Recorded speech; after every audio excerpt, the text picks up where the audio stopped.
Mari kita sambut bintang tamu pertama kita, Presoka. Beli nonton sama Mas Gibran. Selamat datang di GNB Penasaran.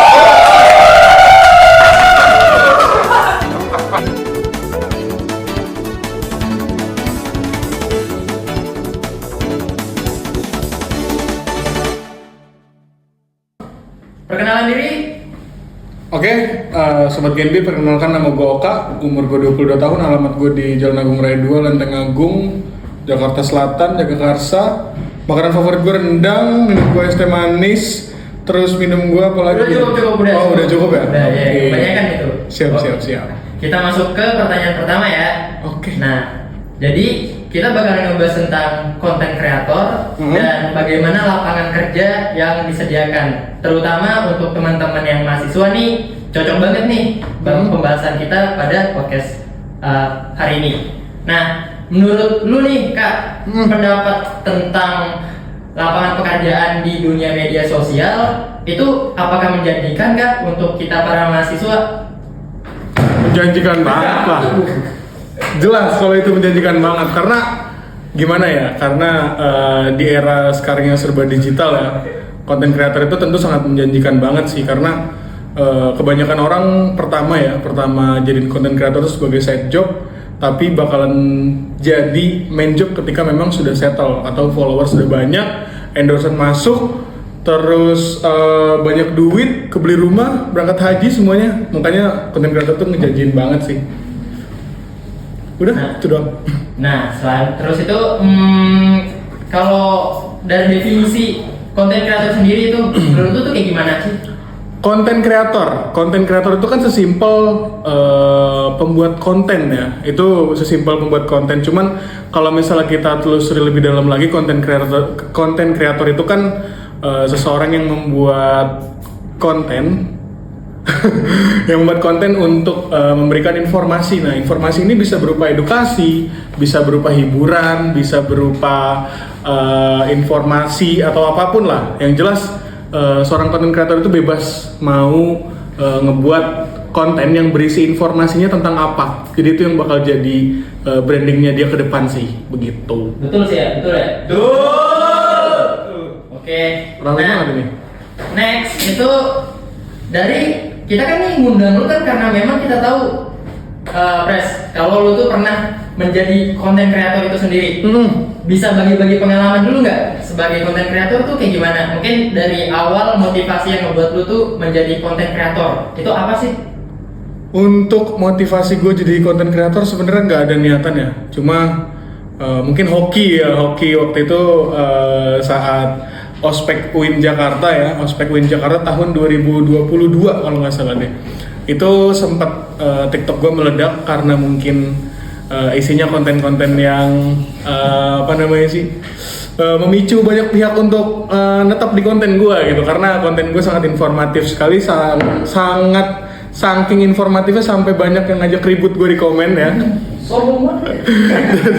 Jadi di konten gue itu mulai rame waktu Ospek UIN Jakarta tahun 2022 gitu sih. Kalau misalnya lu pada ada yang konten kreator juga gak di sini? Katanya bisa sih, bisa. Waktu itu dia pernah gue tuh pernah buat konten Genbi, tapi itu tuh benar-benar cuma sekedar untuk promosi acara sih, tapi lumayan tembus ke 12.000. Ya, betul. Tepuk tangan dulu dong buat Genbi. Oke, kita lanjut. Nah, setelah itu jadi motivasi lu ya, Pres? Nah, kira-kira selama ngebuat konten itu ada hal-hal menarik nggak? Contohnya kayak entah itu lucu atau sedih selama pembuatan atau konten kreatifnya, dan ya pokoknya pengalaman menarik lu selama buat konten itu pernah nggak? Ada. Pengalaman menarik tentu banyak banget ya. Terus juga notes juga buat teman-teman, dalam dunia konten kreator itu penuh unpredictable ya. Ketika lu udah niat ya kan, udah 7 hari 7 malam ngedit konten, tapi ujung-ujungnya nggak FYP, itu lu jangan heran. Terus jangan heran juga kalau misalnya lu cuma 1 kali tag, terus tiba-tiba video lu rame gitu kan, dan itu juga jangan heran juga. Yang penting branding lu di awal aja sih kalau dari gue kayak gitu. Oke, berarti memang kita balik lagi harus mikirin soal kita mau bawa brandingnya ke arah mana gitu. Bener. Ya. Nah, terus kemudian mungkin pasti ada keluh kesah, kemudian sesuatu hal-hal yang sulit banget untuk dilewati gitu selama konten, atau bisa kita sebut tantangan. Nah, itu pernah nggak sih lu ngerasain tantangan-tantangan gitu? Kalau gue masih dalam tahap tantangan sih, karena gimana ya, yang tadi gue bilang, dalam dunia content creator itu sebenarnya kuncinya konsistensi teman-teman. Kalau misalnya lu udah bisa konsisten, insya Allah lu bakal jadi seorang content creator yang bener-bener content creator ya. Karena jujur dari gue pribadi juga gue masih dalam tahap proses ya, nggak bisa dibilang content creator yang udah pro kayak Om Ded, kayak apa gitu kan. Jadi content creator itu sebenarnya tentang branding lu sama konsistensi lu, bukan begitu teman-teman? Benar. Betul banget. Nah, terus ada nggak dari yang menjadi apa ya? Jadi kan karena orang-orang itu kita juga belajar podcast dari orang-orang YouTube. Nah, tokoh-tokoh di podcaster YouTube menurut lu siapa aja itu yang cocok buat kita ikutin atau jadiin referensi kalau mau buat konten podcast? Kalau membuat konten podcast ya tentunya Om Deddy Kobuzer udah nggak bisa diraguin lagi lah. Benar. Dia seorang apa namanya sih yang bisa membawa narasumber ke arah pembicaraan. Ibarat kata kalau misalnya gue lihat Om Deddy Kobuzer itu dia bisa memanusiakan manusia, dia bisa ngikutin nih. Misal contoh, kalau misalnya lu pernah lihat Om Ded itu selalu bisa ngikutin pematerinya atau bisa mengikuti narasumbernya. Mau narasumbernya dari mantan narapidana, mantan pembeli video, mantan apalagi menteri juga, dia bisa ngikutin topik semua itu. Jadi seorang podcaster itu harus bisa mengikuti alur cerita narasumber sih supaya jalan terus gitu. Nah kalau dari lu siapa nih? Lu siapa Sak? Ini kan PWK Pres. Oh, dia sambil makan mie ya. Iya. Jalan-jalan untuk podcast kayak gitu. Iya, apalagi kalau yang mereka undang itu pasti dari komika juga kan? Menghibur banget. Iya, benar. Oke, kita lanjut.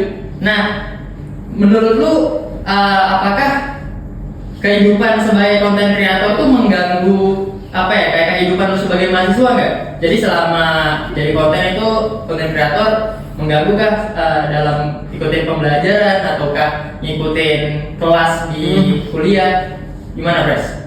Kalau dari gue sih jujur enggak ya. Paling cuma rada-rada awal-awal malu itu ketika lu lewat ya, apalagi di UIN kan. Gue lagi duduk sendirian di kampus, di beda kampus ya, bukan di gedung kampus gue. Itu tiba-tiba ada orang minta donasi kan, biasa lah himpunan-himpunan minta donasi. Tiba-tiba bisa-bisanya ngomong gini, kakak yang waktu itu di TikTok ya?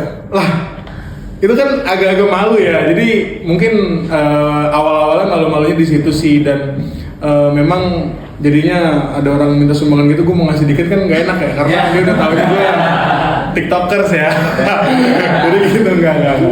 Tapi serius, jadi emang awal-awal malunya di awal, terus atau kendala lainnya mungkin di konsisten, dan gue masih jujur masih belum bisa konsisten terhadap konten gue sih, karena gue masih nyari konten yang memang pas buat diri gue pribadi gitu. Siap. Berarti memang benar-benar dengan adanya konten itu pasti juga kita lebih dikenal oleh orang ya. Bener, sepakat. Oke. Nah, kemudian dengan menjadi seorang konten kreator ya pasti feedbacknya adalah kita lebih banyak dikenal oleh orang. Nah, apakah itu membantu pada saat tuh nyari kerjaan ataukah nyari lowongan untuk magang bisa ataukah kerja itu ngaruh nggak, Pres? Oh, kalau tentu itu justru ngaruh banget ya teman-teman. Karena for information sedikit, sebagian besar perusahaan sekarang sudah by stalking Instagram atau LinkedIn atau mungkin Facebook ya, Facebook lu pada di stalk juga tuh sama HR. Jadi mungkin kalau misalnya pekerjaan lu linear ya terhadap dunia konten kreator, itu bisa jadi nilai plus sih untuk penerimaan di perusahaan tersebut gitu sih. Kalau misalnya teman-teman gunain sosmed buat apa? Kalau gua sih biasanya karena gue juga kan suka gambar ya Pres. Nah biasanya gue tuh posting gambar-gambar gue tuh di Instagram. Kayak memang belakangan ini kurang yang nge-like aja sih gitu. Oh iya. Iya, karena ya cuman gambar doang gitu kan, kayak gerak-gerak. Lalu gimana Sam? Paling buat upload kehidupan biasa aja sih, kehidupan apa? Kehidupan masa kuliah gitu ya? Enggak. Gue nggak sepakat karena Kenapa tuh? karena sebagian besar anak muda zaman sekarang ya, terutama menggunakan Instagram itu, apalagi first account, itu buat ya fake life sih. Jadi cuman lu buat flexing pencapaian lu aja, bener nggak? Iya benar sih. Iya. Nah kalau misalnya lu bicara real life, itu lu bicaranya di second account sih. Lu lagi tidur, temen lu lagi dijitakin, malah itu di second account karena itu real life. Memang kalau kita lihat juga second account tuh kayak jomplang juga gitu sama first account-nya. Benar. Kadang gue ngelihatnya first account tuh iri banget gitu sama orang yang ada, waktu lihat second account jijik gitu. bener sepakat karena kebanyakan orang, contoh di first account itu dia orangnya estetik banget kan. Nah tapi kan lu nggak tahu second account-nya apakah dia penggiat jedak-jeduk ya kan, setiap hari bikin jedak-jeduk, lu nggak tahu kan. Jadi itu sih sebenarnya. Oke, kita lanjut ke pertanyaan selanjutnya. Nah, setelah lu pengalaman yang sangatlah banyak gitu ya di bagian konten kreator, dan memang jam terbang lu udah tinggi juga gitu Pres. Nah, kira-kira menurut lu pasca jadi setelah jadi konten kreator ini apakah bakalan dilanjutkan? Jadi kan posisi lu sekarang udah dapat kerja nih. Nah, apakah tetap melanjutin konten kreator ataukah udah cukup gitu setelah dapat kerja udah dicukupkan? Oh jelas lanjut. Karena gue tipikal orang yang caper, ya kan? Pick me. Caper, pick me itu jelas harus dilanjutkan ya konten kreator itu, karena ibaratnya dari konten kreator ini kita bisa nge-branding diri kita, dan udah banyak buktinya orang yang memang tadinya nggak punya apa-apa jadi punya banyak hal ya karena dari konten kreator. Dan tentunya gue bakal lanjutin, tapi gue bakalan masih jadiin ini side job sih, belum jadiin ini main job gitu karena masih butuh, gimana ya. Benar. Nah, itu kan kalau kita ngomongin soal konten kreator untuk kerja. Nah, tapi kira-kira backlash atau sisi negatif jadi konten kreator tuh ada nggak sih Pres? Sisi negatifnya yang pertama itu tentang branding lu. Pertama ibarat sebuah pilar nih, lu pondasi lu nih, lu mau jadi apa di bagian bawah ya. Entah lu yang seorang yang edukatif, atau lu yang seorang humoris, atau lu yang terbiasa ketahuan gimmick, dan itu bakalan jadi penentu ke depan lu bakal kayak gimana. Jadi kalau misalnya lu orang yang tiba-tiba lu orang yang suka bercanda dan segala macem, jadi nanti kalau misalnya lu ada case lu lagi sedih ataupun lu lagi berduka, itu mungkin bakalan tetap dibercandain ya sama orang-orang karena memang itu personal branding lu sudah di situ. Jadi mungkin kalau kendala itu sih di personal branding, dan jujur gue pun seperti itu. Gue yang mencoba membuat konten serius, edukatif tapi nggak rame. Tapi kalau misalnya gue konten bercanda itu malah rame gitu. Iya benar sih. Kadang-kadang lu lumayan lucu juga sih kalau buat konten-konten gitu Pres. Enggak sih, biasa aja sih. Nah, jadi kita mungkin ngelihat beberapa study case gitu ya. Ada orang-orang yang jadi konten kreator tapi minta siraman gitu Pres. Entah itu siraman lumpur kah atau kayak gimana. Oh, minta dapat duit gitu. Iya. Kalau itu gimana? Kalau itu ya menurut gua kreatif sih kalau orang-orang kayak gitu. Karena itu peluang bro, jujur itu peluang. Ya ibarat kata lu tahu nih, misal contoh TikTok itu kan bakalan lu bisa dapat uang dari stiker-stiker ya, dari Mawar, walaupun lu harus pargoy 24 jam kan. Nah itu namanya peluang. Nah kalau misalnya melihat orang-orang mandi lumpur atau apapun, gue nggak bisa mendiskreditkan karena memang itu menurut gue adalah sebuah hal yang kreatif. Itu orang-orang yang bisa melihat peluang, dan jangan pernah nyalain orang yang lagi mandi lumpur atau apa juga, karena memang itu ya dia lagi kerja bro, lagi nyari duit ya kan. Terus lu komen apa namanya sih orang kayak gini loh orang bodoh gini-gini. Enggak, itu enggak, karena dia lagi kerja, jujur dia lagi kerja. Kalau misalnya lu nggak mau ngeliat orang kayak gitu ya di skip aja, nggak perlu komen, nggak perlu hate komen sih, karena memang itu kan orang lagi jadi kerja juga. Bener sih, bener sih itu. Bener, sepakat ya? Sepakat. Oke. Nah, Sepakat gak? sepakat dong. Sepakat gua. Nah, Oke, mungkin, oke. Selanjutnya itu adalah tentu saja dengan apa ya, ada proses monetisasi untuk dapat duit dari konten kreator itu mulai banyak bercabang-cabang hal-hal yang dimanfaatkan kan. Nah, dari monetisasi itu menurut lu sejauh ini apakah itu bisa memberikan lu makan gitu per satu gimana ya, kayak ngasih duit yang memang cukup buat lu sebagai konten kreator atau cuma sekedar kayak ini mungkin bisa jadi sampingan tapi nggak dijadikan sebagai pusat duit, pusat pendapatan utama. Oke. Kalau dari gue pribadi masih ngejadiin ini side job sih. Kalau untuk monetisasi di TikTok, jujur gue belum sampai tahap sana dan mungkin gue nggak tahu ya ada apa nggak monetisasi untuk terkait video yang ramai atau apa seperti YouTube.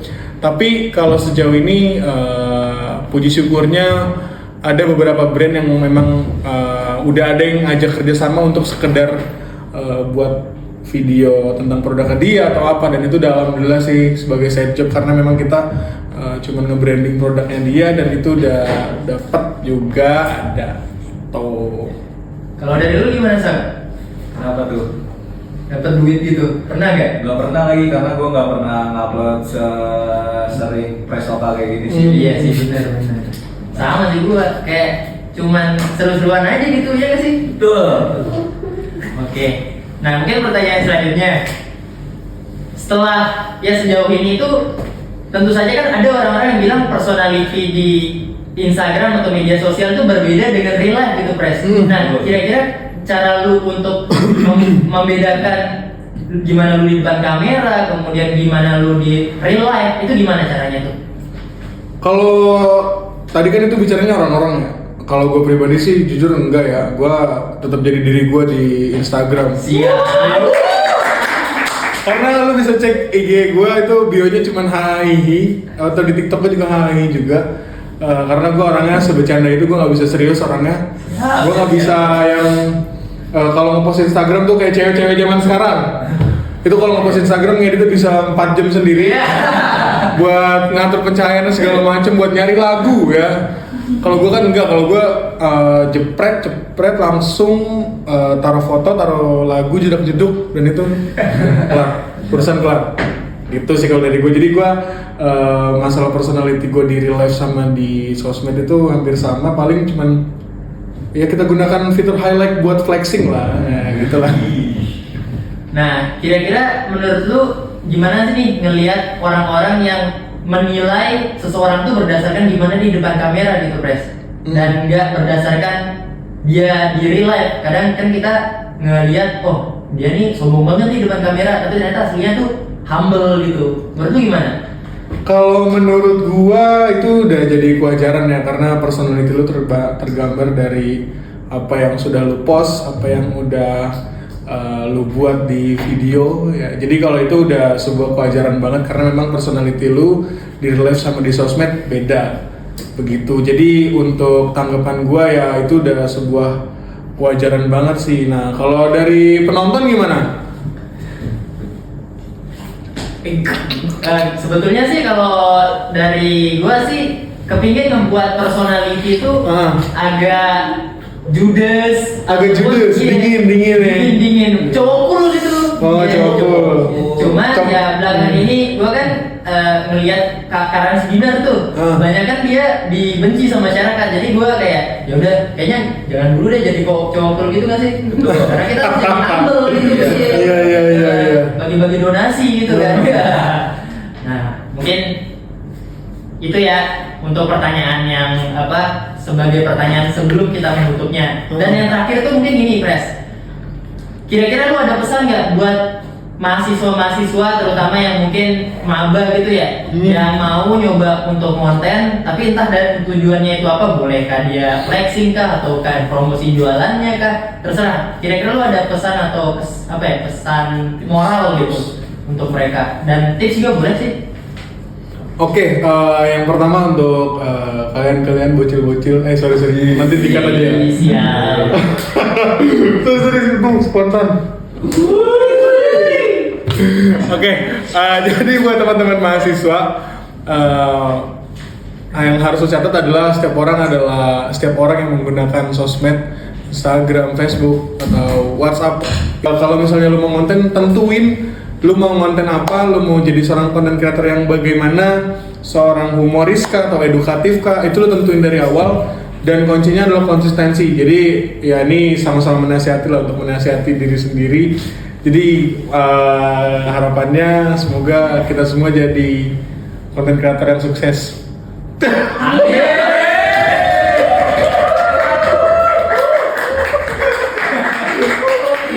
Oke.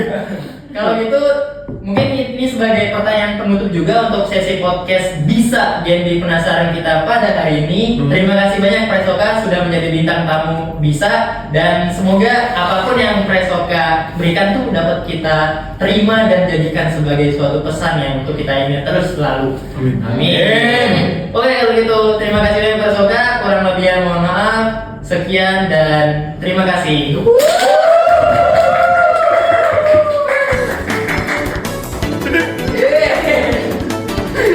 Thank you.